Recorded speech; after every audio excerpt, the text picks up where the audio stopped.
Hey, vipi jamaa? Welcome. It is another beautiful day outside here in Stockholm, Sweden. Niko base inaitwa Bru tena. I'm back again kupiga nini ingine nikiwa man solo ya vile game za World Cup zimekuwa. Usimaini vile ninakaa nimetoka katizi kidogo, nikaona sina time, alafu nataka kuupload hii video before hiyo game ianze. Game ya I think ni Canada na game iko saa moja hapa, of which mtaani ni saa tatu. Saa tatu mtaani itakuwa ni Canada na Morocco, of which is a very good game to watch, Canada na Morocco. But before to pige prediction zetu, hebu ni cheki what happened to predictions zile nilikuwa nimepredict before. Wacha nianze na timu yetu ya Afrika. Game ya kwanza ilikuwa ni South Africa. South Africa nilikuwa nimepredict watafunga, nimesahau vile nilikuwa nimepredict, lakini I think kwa sababu ya home advantage I think Canada ilikuwa ifunge tu South Africa, but South Africa walicheza game fiti sana, wakafungwa 1-0, 2-1, hata nishasahau results vile zilikuwa, but anyway Canada ili go through. And then our African brothers, kulikuwa na Netherlands na Morocco. Hii nakumbuka vizuri sana, ilikuwa nimepredict Netherlands itawin over Morocco, but unfortunately Morocco wali outshine Netherlands na game ilikuwa fiti sana, despite sikuweza kuiona kwa sababu ya time. Game ilikuwa ni fiti and ikaenda mapena. Morocco waka go through to the round of 16. Congratulations to Morocco. Is the only African team that ya kwanza kwenda to the round of 16. Egypt pia jana walishinda mapena versus Australia. Game ya Egypt na Australia nilikuwa nimepredict. Game ya Egypt na Australia nilikuwa nimepredict nini itashinda. Egypt itashinda. Sikuwa nimesema itashinda ngapi, but all in all Egypt ilishinda, of which walishinda mapena. Egypt pia wako through. So before tuendelee sana, hebu tujaribu kuangalia what happened to our African brothers. I'll be back in a few. Izeni jamani, nilikuwa nimesahau kama mic kidogo and sikuwa nitaka audio ikae kama sisikiki, but hopefully saa hii ninasikika. So I was really disappointed by our African brothers kwa sababu team kama Senegal nilikuwa nimebelieve Senegal itafunga Belgium, kwa sababu ukiangalia Belgium saa hii, Belgium haina a very strong team. Saa hii team ya Belgium iko na watu, kalenda imesonga, Lukaku, Kevin De Bruyne, Courtois, even though Courtois ni goli kwake ni sawa, but Senegal stood a chance to win against Belgium. And hiyo game naye niliona, sitakudanganya, and according to my vile nilianalyze hiyo game, Senegal walidominate hiyo game mpaka dakika ya 70 something. Walikuwa wana dominate, walikuwa wana lead 2-0, wana dominate game vizuri sana, pressure sana kwa Belgium. And Belgium walikuwa na less attacks before wapige sub, of which naweza blame management ya Senegal ama coaching staff.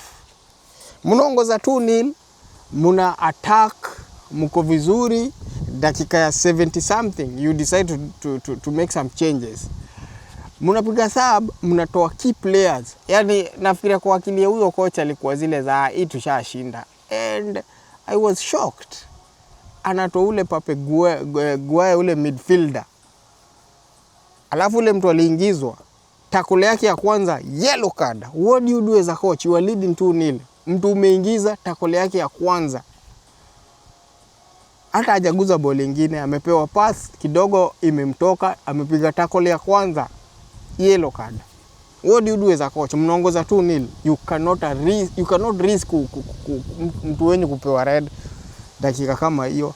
Mimi kama ningekuwa kwa hiyo technical ama hiyo coaching staff, huyo jamaa aliingia, ingebidi atoke tuingeze mwingine. Why? Hatuwezi risk kupata red card. We are leading 2-0. Something else. Even though jamaa aliingia pia ni midfielder mzuri, but game ilikuwa tu iko sawa. Saa zingine sio lazima mpige saba. Game ilikuwa tu sawa, tulikuwa tuna dominate. Okay, hata kama ni kupiga saba, at least angengoja kama 10 minutes. Unajua kupiga saba pia ni tactics za ku waste time. Alafu kulingana na sub, sidhani ilikuwa ni good idea kutoa midfielder and then is kinda defensive midfielder. Anasaidia sana, huyo jamaa alikuwa akisaidia sana ku win ball. Alafu mnaingiza midfielder mwingine, yani ingekuwa ni hapo ningesuggest watoe mtu mmoja wa mbele. But all in all, hivyo ndo walifanya. Then wakatoa another key player, Sadio Mane. By the way, Sadio Mane walikuwa watoke na huo msee kidogo, ikakuwa wamejichanganya, ikabidi ndo huo msee ametoka.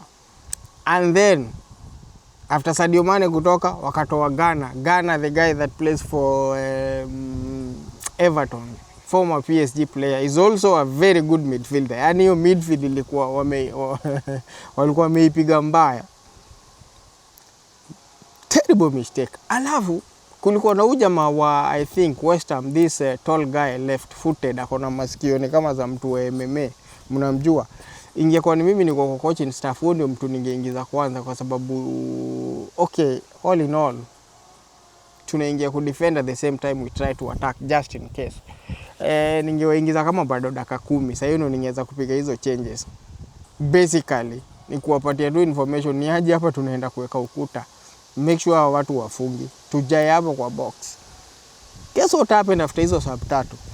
Dakika 86 Lukaku ndani ya neti. Kidogo dakika 89, after 2 minutes bao ingine. Buda. Kidogo tena penalty. Oh moklat. Hata kama hiyo penalty inasemekana ni kama haikuwa pena. We are leading 2-0. We are dominating the game. What the fuck are you doing? Hiyo mimi nineka coaching staff ninawekea lawama. Wali ni disappoint sana kwa sababu mimi nilikuwa nimepredict Senegal wanashinda hiyo game. Senegal ilikuwa shinda Belgium. Alafu wakishinda Belgium, Senegal yani walikuwa wakikutana na timu rahisi sana. Kwa sababu walikuwa wanakutana round of 16 wanakutana na US. Of course, hiyo ningepredict na Senegal wanashinda. And then game ya Austria na Spain, hiyo nilikuwa nimepredict Spain ita go through. Game ya Portugal na Croatia, even though imekuwa na controversy kidogo, kuna vile Croatia wamelaliwa, nilikuwa nimepredict tu Portugal ita go through. Lazima pia mkijua hii World Cup sasa hii imekuwa ni biashara. It's not all about the best team winning ama nini. It's all about who is gonna sell more tickets and TV rights. Unajua hizo ndio vitu zinamata saa hii. So kama mnacheza fiti and then nyinyi ni underdogs, ni ngumu kupita hapo. Cape Verde na Argentina, hiyo nilikuwa predict Argentina ita go through, even though it was a good game. Sijamanage kuona game yote ya Cape Verde, but kulingana vile ninasikia Cape Verde wameperform fiti na wameshock the entire world kwa sababu ya performance yao. Cape Verde is a country with only a population of around less than 500,000. Na vile waliperform hivyo, wow, I'm surprised. Hawajafungwa, hata kama walifungwa hawakufungwa kinyonge, walienda mpaka extra time. Kaende, yani walikuwa hawatolewi kinyonge. Walikuwa wameenda pale kushinda, but kushinda kwao na virengia kwa ni ngumu kwa sababu hii ni biashara. Argentina unajua Messi nini hapo kidogo hiyo attention inatakikana, but all the best Cape Verde. I hope Kenya FKF watu wanafuatumane huko Cape Verde, tujaribu kusoma rada tujue huko ni aje. Haka country kadogo kama manage kufika mbali hivyo kwa World Cup. Ni nini wameperform fit hivyo World Cup? Ni nini wanafanya ambao sisi hatufanye? Tuone kama tunaweza improve game yetu. That's just my opinion. And then kulikuwa na Japan na Brazil. Hiyo mimi nilikuwa nimewekelea of course Brazil. And then but it was also a good game. Ilikuwa game fit, lakini mimi nilikuwa nimewekelea Brazil. Of course nilikuwa nikijua Japan haiwezi funga Brazil. Then we had Norway, Ivory Coast. Hiyo mimi nilikuwa nimeekelea Ivory Coast. Ivory Coast alikuwa supposed kufunga Norway, and then the same mistake dakika 86. Norway game kama hiyo, coaching staff wanafaa identify Norway ni nani ndio threat kwa hii team. Kuna Odegaard na Haaland. So what do? Make sure kuna mtu tu akona watu wawili hapo, yani hata kama nikupotea watu wawili macho yao iko kwa Haaland. Jamaa walichengwa wakaenda, jamaa alidribble watu watatu wakaenda, ikaletwa 45. Haaland hata sisemi alitap juu ilikuwa ikimtoka ndani ya neti unmarked, ako peke yake. Hata yeye mwenyewe alistuka juu ilikuwa ikimtoka. Wow, another defensive mistake, kwa sababu Ivory Coast pia walikuwa wamecheza fiti. Hiyo game ilikuwa ni 50-50, ilikuwa ni game tamu sana ya kuwatch. And then kulikuwa na Mexico walicheza na nani? Hiyo nilikuwa nimepredict ni Mexico na nini hiyo, lakini nilikuwa nimepredict Mexico wata go through. And then kulikuwa na Congo na England. Mimi nilikuwa nimepredict England, but of course Congo pia walijaribu, but the same mistake, defensive blunder, and dakika ya kawaida mpaka watu wanashindwa kama ni kurogwa. 86 minutes tumetoa ndani. Algeria na Switzerland, hiyo nilikuwa nikijua Switzerland wata go through, kwa sababu Algeria walianza vibaya. And then kuna game moja ambayo mimi nilikuwa nimepredict, but ilikuwa time nyingine blunder. 5 ni 5 ama ni saa 10. Sasa hiyo mimi naamka kwenda job, haiwezi mtu hawezi watch, lakini watu wako mtaani najua mna enjoy magame kama hizi mbaya, kwa sababu unaweza manage kupiga jaba yako, ngoje game na uione, na at least udoza ama upige shughuli nyingine. But hapa manze inakuwa ni blunder hiyo gedha. Hii nilikuwa nimepredict Ghana anafunga Colombia. Unfortunate, sijui vile kulienda, sijasikia anything, lakini Ghana alifungwa 1-0. But all in all, well done to Egypt, na Morocco is the only African countries zenye zime progress to the round of 16. But mimi inchi ambayo manze ninaheshimu, inchi imetuheshimisha ni Cape Verde. Cape Verde sasa nafikiria sasa Google imejaa. Kila mtu anaangalia pale yako ka island kako manze, they've performed best in Africa. Wameperform fiti, wajatoka kinyonge. Big up Cape Verde. I think hata sisi itabidi tujue vile tunaweza enda hiyo area tuwatembelee, tuone juu wana watoto wazuri, watoto zio tafadhali. Anyway, let's go to the round of 16 and I see my prediction and my thought. Okay, si kusema Paraguay alifunga Mjerumani, na Mjerumani nilikuwa nimepredict atafunga Paraguay juu Mjerumani anakuwa amedominate over South American team. And how comes Paraguay ni underdogs huko South America? How comes alifunga Mjerumani? Even though nilisikia sijui kulikuwa tu na controversy, but Germany pia ni team kubwa. I don't know what happened. Whatever happened. Germany wao kuenda the round of 16, team yao ilikuwa imejaa foreigner. Hebu tuambieni wale watu mko ujero kama mna criticize ma foreigner, wana criticizewa juu huko manze mtu ni kama even though Sweden pia na ma foreigner wengi, lakini hii round ya kuja kuwa na mambo mengi. Watu wamekubali matokeo. Sijasikia any negative news concerning the national team. And hebu tuambieni hapo kwa comment section, niambie kwa comment section kama watu mko ujero juu timu yenu ilikuwa imejaa mainvandere, ilikuwa imejaa foreigners mbaya. Sasa Paraguay anakutana na Mfaransa. Hii hapa kulingana na vile nimeona France akicheza. And remember, nilisema golden boot, Mbappe anakula golden boot. Na Mbappe kuna possibility atavunja, akikula golden boot uje anavunja rekodi ya World Cup mbele ya Messi. Yeye ndio atabaki nayo. Ama hata kama atabaki nayo, in future atakuja kuivunja. Ako kwa position ya kuivunja juu bado ni mdogo, unless Messi yako 39. Anaweza World Cup na miaka 42. You don't know, sidhani. Hiyo hapo mimi nimekelea France.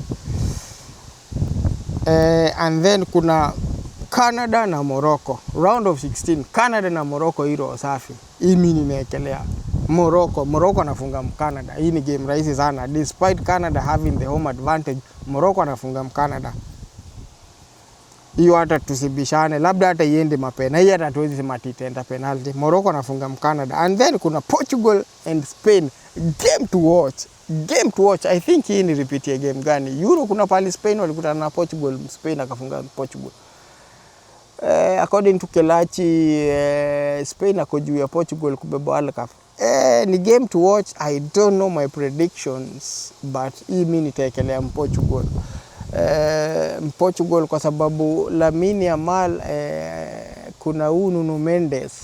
Lamine Yamal anakuwa kwa mfuko ya Nuno. Hadi hapo ni wokovu kwa Nuno. Yaani Lamine Yamal akiona huyo jamaa anajuaga hapa ako na kazi ngumu. Lamine Yamal hajawahi perform over defend nani ile na nini defender Nuno Mendes siku zote nani anampanguza mbaya, anampaka anaenda anafunga. So hapo mimi napatia Portugal. And then kuna United States of America na Belgium. Belgium are supposed to win this game despite the home advantage. But hii ni game tricky sana kwa sababu hii game inaweza enda either way. Kwa sababu Belgium hawako fit hivyo. USA is not a football country but wako na home advantage. So hii inaweza enda either way. Hii niambieni hapo kwa comment section timu gani unaona ikibeba. And then kuna Brazil Norway. Hii ni repeat ya game fulani ya World Cup fulani. Hii mimi ninapatia Brazil roho safi. Brazil is going through. Mexico England. Hii nitapatia England but depending na Tuchel. Akifumble na kikosi wanaona mbaya.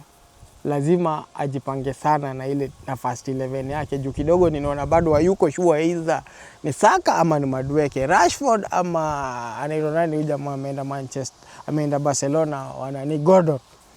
Ameenda Barcelona from Newcastle, Gordon. So my prediction is England will go through, but they have to work on their squad. Tuchel, you have work to do. Argentina Egypt. Kulingana na vile Cape Verde amesumbua Argentina. Unajua Cape Verde alikuja kama underdog. Sasa hapa tuko na Egypt na Argentina. Hapa napatia Argentina. Nimeona Egypt wakicheza walikuwa wafungia Australia. Australia walipambana sana, walikoswa sana. So pia hii ni game nyingine fiti kuona. Nitapatia Argentina but Argentina wasikuwa vibaya. Wakikaa vibaya watafungwa na Egypt. But mimi napatia Argentina. And then kuna Swiss na Colombia. Sijaona Colombia akicheza, sijaona Swiss akicheza, lakini juu Colombia alifunga Ghana, hii nitapatia Colombia. And that is my predictions. And then we wait and see the quarterfinals. Hiyo ni round of 16. That is my prediction. Round of 16. Niambie predictions zako ziko aje hapo kwa round of 16. And which team do you think is going to win the World Cup and who is going to win the Golden Boot? Do you think is Mbappe, Messi, Haaland ama Kane ama Dembele? Juu hao ndio among the top scorers. Wameachana na bao 2-2. Messi ameachana na moja. Messi is leading, and then Mbappe, and then Kane, Haaland, and then kuna akina Dembele hapo. So tell me, who do you think is going to win the World Cup and the Golden Boot? So Blackman in the house. See you later. Boom.